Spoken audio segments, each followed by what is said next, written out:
70명이 흉년을 피해서 요셉이 국무총리 있는 이집트에 가서 살게 되는데 그 세월이 400년이 넘게 흘렀어요. 그러다 보니까 왕정이 바뀌면서 그 요셉의 그 국무총리가 되어서 국가를 구한 거죠. 7년의 흉년에서 그걸 잃어버렸어요. 그리고 이스라엘 사람들은 처음에 올 때는 70명밖에 안 하는데 400년 동안 남자만 60만 명으로 불어난 거예요. 이집트에서 이스라엘 사람들을 핍박하기 시작해요. 왜냐? 저들의 수가 점점 늘어나는 거예요. 애굽 사람들은 애를 둘라면 이스라엘 사람들은 4명, 5명씩 낳는 거예요.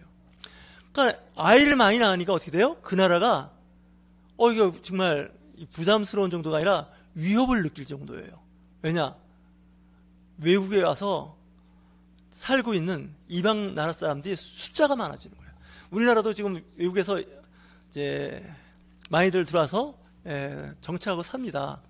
우리나라도 국제화가 되는데 세월이 100년, 200년, 300년, 400년 흘러가면 외국인들이 더 많아질 수 있습니다. 우리나라 사람들 결혼도 안 하죠? 애도 안 낳죠? 뭐 애를 하나씩 낳으니 인구가 감소하는 거죠. 근데 외국인들은 애를 낳으면 4명, 6명, 8명, 심지어는 어떤 국가 사람들은요, 피임을 안 한대요. 생긴 대로 낳는다는 거예요. 7, 8. 그러니까 국가에서 이제 시민권을 얻게 되면 생활비를 줘요. 양육비를 준다는 거예요. 미국에서는 아이 5명만 키우면 직장 생활 하지 않아도 부부가 생활이 가능할 정도로 지원비가 나온다는 거예요. 5명. 이런 생활을 해봤어요. 애 하나 양육하는데 한 달에 70만 원씩 국가에서 매월 지급하면 350만 원을 받는 거예요. 그런 나라가 지금도 있습니다. 그래도 안 낳는 거죠. 여하튼 간에 지금 이스라엘 사람들이 막 늘어나니까 이 이집트의 왕이 파라오예요. 성경에는 바로 왕이라고 되어 있는데 태양의 아들. 이 왕이 절대 왕정의 권위를 갖고 있는 왕인데 이스라엘 사람들한테 산하 억제 정책을 써요. 애 낳지 말라는 거예요. 특히 산에 아이가 태어나면 죽이라는 거예요. 근데 자꾸 인구수는 늘어나는데 남자아이들이 많이 태어나는 거예요. 이제 어떤 결정을 하냐면 바로 왕이 그렇게 명령을 했지만 사실 국가가 정한 거예요. 이스라엘 사람들은 아들을 낳으면 무조건 죽이라는 거예요. 딸은 살려주고.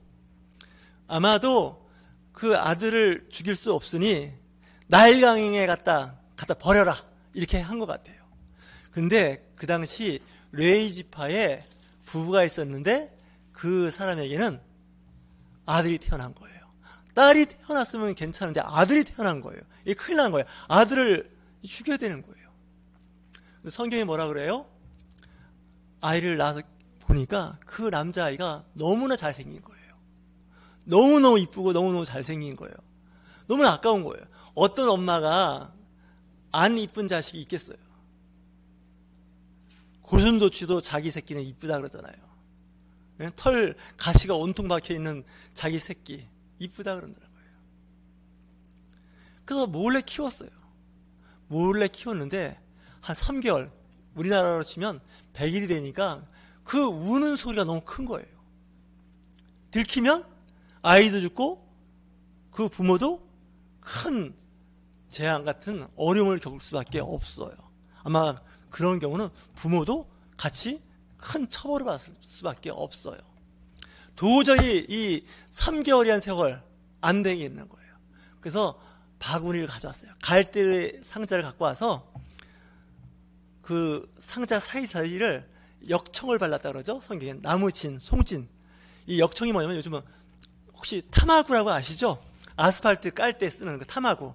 이 타마구를 그 갈대 상자에 틈을 다 메운 거예요. 그러니까 물에 이렇게 들어가도 새지 않도록. 원래 갈대를 이렇게 엮으면 물에 새지 않아요. 근데 그 틈틈이 어떻게 해요? 타마구하고 나무친, 송진을 바른 거죠. 이 역청이 어디에 나오냐면 노아 홍수 때도 그 배를 만들 때 나무 사이사이를 역청을 발랐다는 거죠. 역청, 쉽게 얘기하면 그 아스팔트 까는 그 시커먼 거 탐하고 그걸 바르면 물이 이제 스며들지 않으니까 거기에 이제 3개월 된 애를 담았어요. 그리고 나일강에 이렇게 띄운 거죠. 나일강에 띄웠으니까 어때요? 그냥 두면 지중해 바다로 그냥 가버리는 거예요.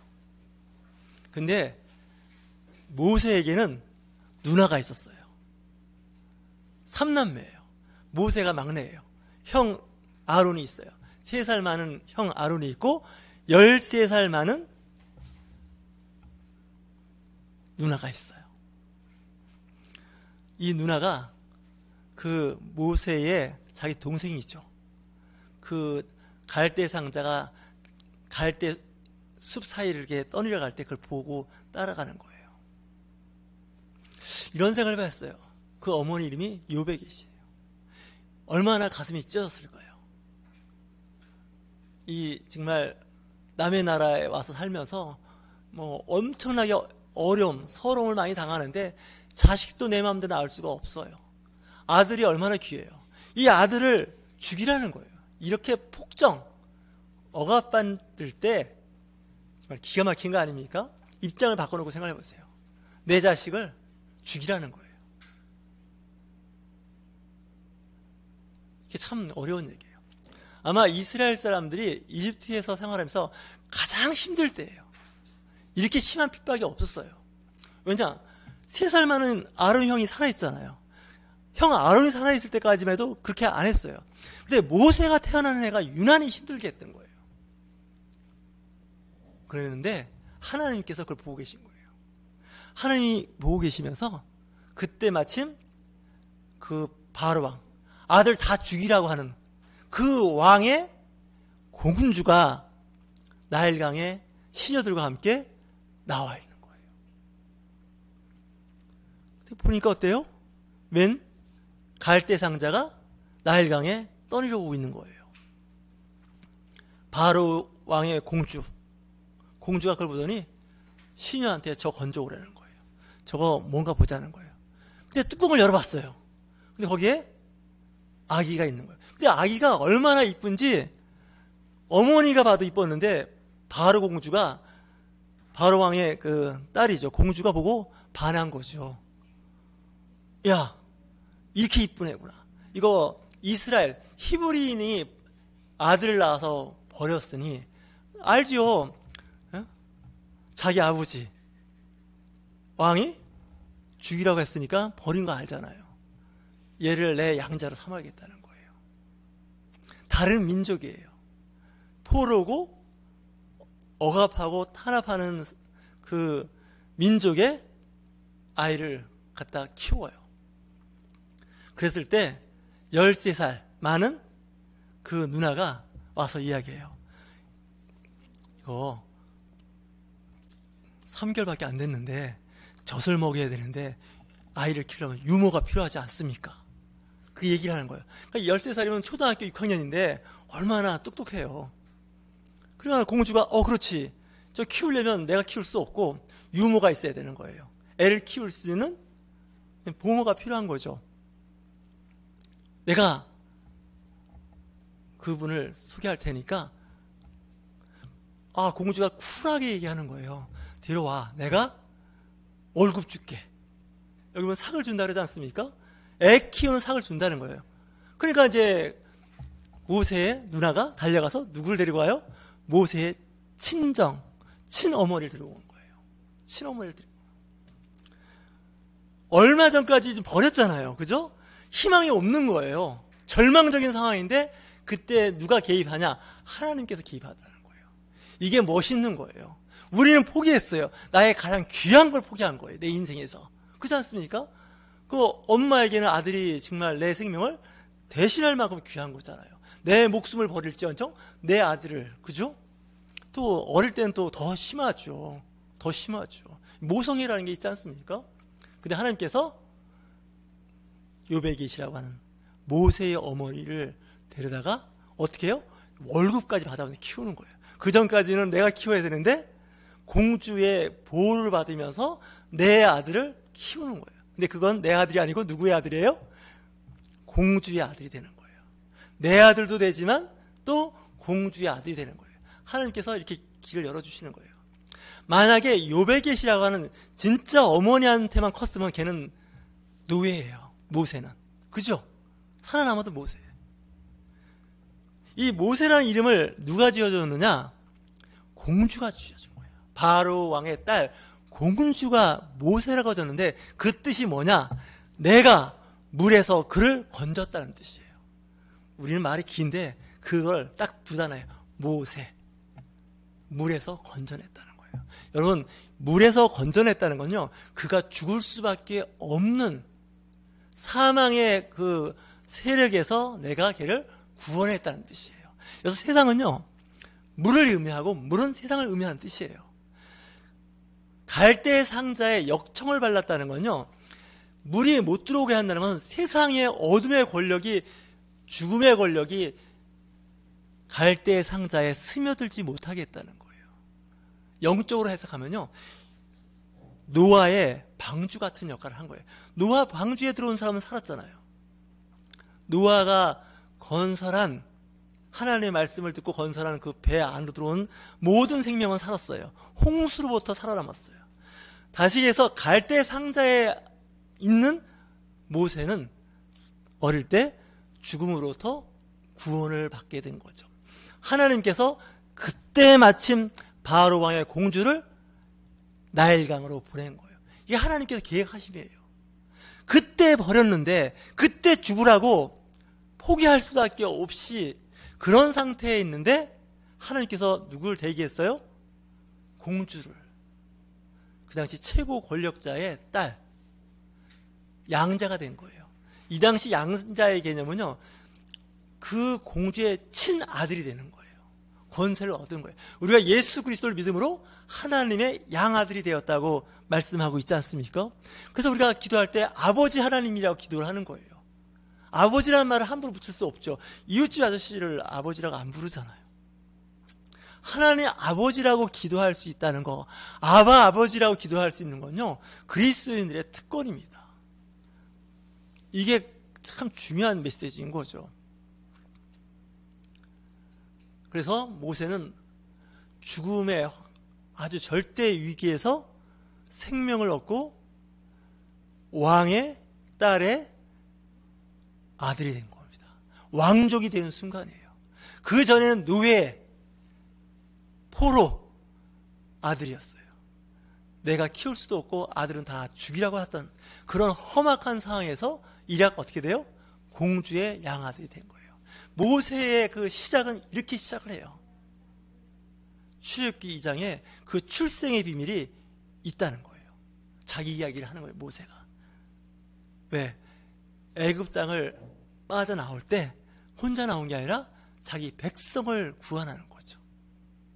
다시 얘기해서 애굽 땅이라고 하는 그 나일강이라는 그 강물에서 자기 민족을 갈대의 상자에 담아서 나오는 것과 같이 생명의 길로 인도했던 이 모세예요. 그 모세는 구원자란 뜻이에요. 물에서 건져냈다.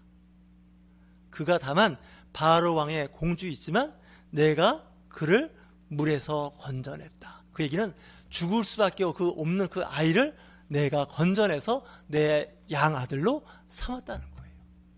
잘 컸어요. 왜 잘 컸을까요? 왕족의 아들이 된 거예요. 귀족을 뛰어넘어서 왕족이에요. 모세는 어릴 때부터 잘생기고 이뻐갖고 머리까지 좋아서 아주 훌륭한 사람으로 성장하게 돼요. 우리가 살면서 때로는 절망적인 상황에 닥칠 때가 있습니다.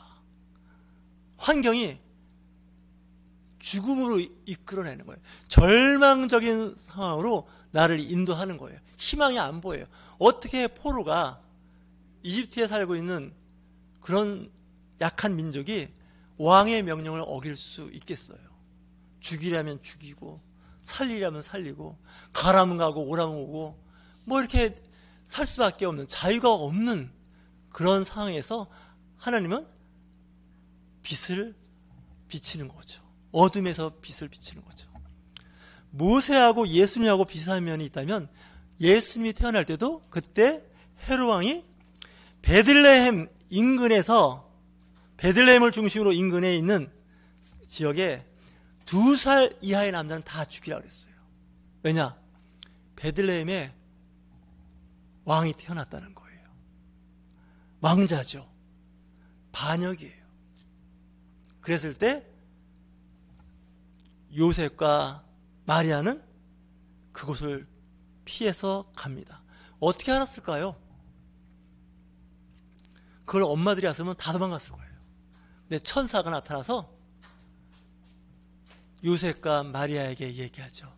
빨리 이 베들레헴을 떠나서 어디로 피하라고요? 애굽으로 피하는 거예요. 이집트로 피하라는 거예요.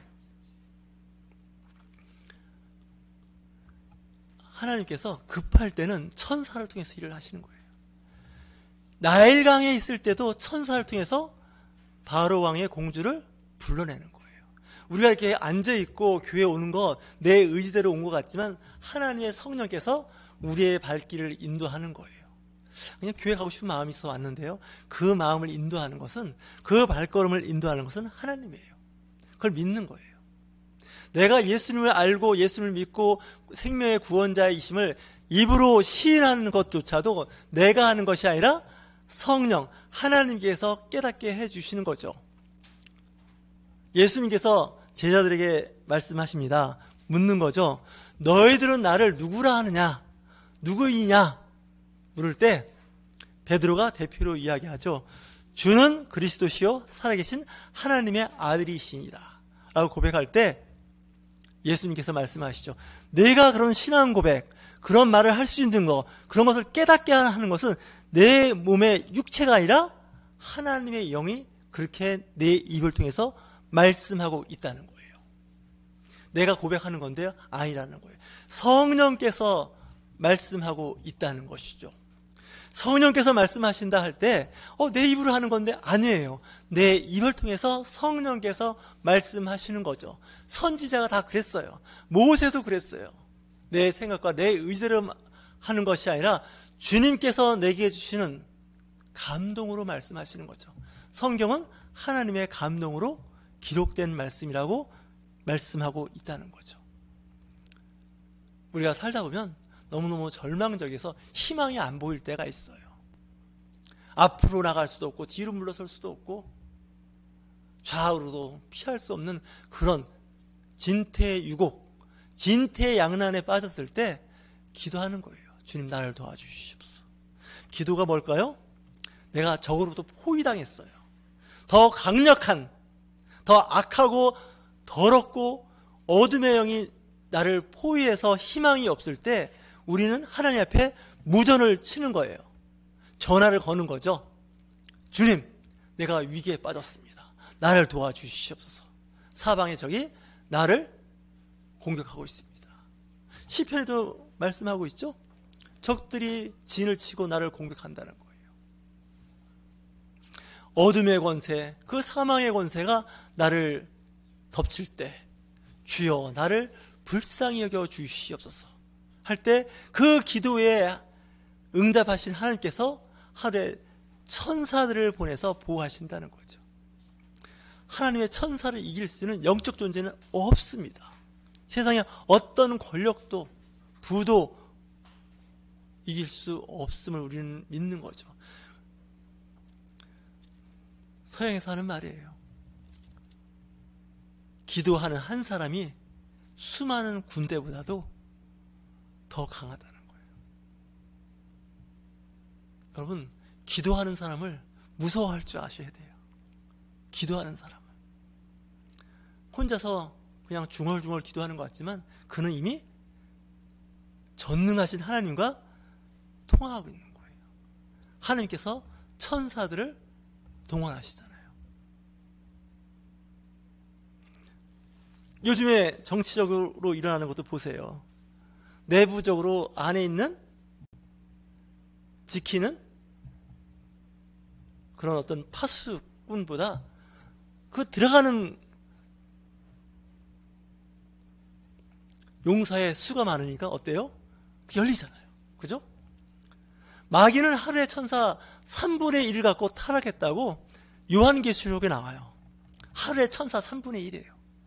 숫자는 정확하게 알 수 없지만, 하지만 하나님의 천사 3분의 2가 있는 거예요. 마귀는 하나님을 이길 수가 없어요. 마귀는 예수님을 십자가 못 박아 죽이는 데까지는 어떻게 해봤어요. 근데 중요한 건 뭐예요? 3일 후에 예수님을 다시 살린다는 것은 마귀는 몰랐어요. 죽이면 끝나는 거야. 예수 십자가 못 박아 죽이면, 합법적으로 죽이면 그는 끝이야. 그랬는데 하나님께서 어때요? 3일째 되는 날 무덤에서 살리시는 거예요. 부활이에요. 그 무덤에 천사가 그 무덤에 돌을 굴린 거예요. 제자들이 굴린 게 아니에요. 여성들이 굴린 게 아닙니다. 갔더니 바위가 굴려진 거예요. 거기에 천사가, 아주 빛나는 옷을 입은 천사가 앉아있는 거예요. 천사한테는 큰 바위, 무덤을 막고 있는 큰 바위가 아무것도 아니에요. 예수님이 여기서 부활하시다는 거죠. 그래서 출애굽기와 신약 성경을 쭉 읽어보면 하나님의 놀라운 계획을 알 수가 있어요. 다 절망적이고 죽음이라는 현실이 내 눈앞에 왔다 갔다 하는 상황에서 하나님은 살리시죠. 모세를 살리세요. 예수님을 헤롯 왕으로부터 구출하세요. 그리고 십자가의 죽음에서 다시 부활의 영광으로 인도하시는 거죠. 많은 사람들은, 세상의 권력자는 저 예수를 십자가에 못 박아 죽이면 이제는 끝이다. 근데 하나님은 건너편에 그를 부활할 수 있는 능력을 갖고 있는 거죠. 악한 세력들은 어떻게 하든지 해롭게 하고 힘들게 하고, 그렇지만 어떻게 해요? 하나님의 영이 개입하면 그걸 이길 수가 없어요. 어둠의 영들이 이길 수가 없습니다. 갈대 상자, 물에서 그냥 떠내려가는 것 같아요. 하지만 그 갈대 상자에는 그 남자아이, 죽을 수밖에 없는 아이를 하나님께서는 살리십니다. 저 여러분, 힘들고 어려운 이 시기를 보낼 때 하나님의 놀라운 계획이 있어요. 당장은 눈앞에 희망이 안 보여요. 절망적이에요. 하지만 그 알 수 없는 바로 왕의 공주가 기다리고 있다는 거예요. 죽을 수밖에 없는 아이가 어떻게 돼요? 순간 왕족이 되는 거예요. 최고의 엘리트 집단의 환경에서 성장할 수밖에 없는, 저 아이 그냥 살려주자, 이게 아니라 어떻게 해요? 내 아들로 삼겠다는 거예요. 요즘 말하면 하나님의 아들로 삼겠다는 거예요. 저와 여러분, 이 어려운 때 모세와 같이 어려운 때 정말 소망을 갖고 살아가시는 저와 여러분이 되실 주의 이름으로 축원합니다.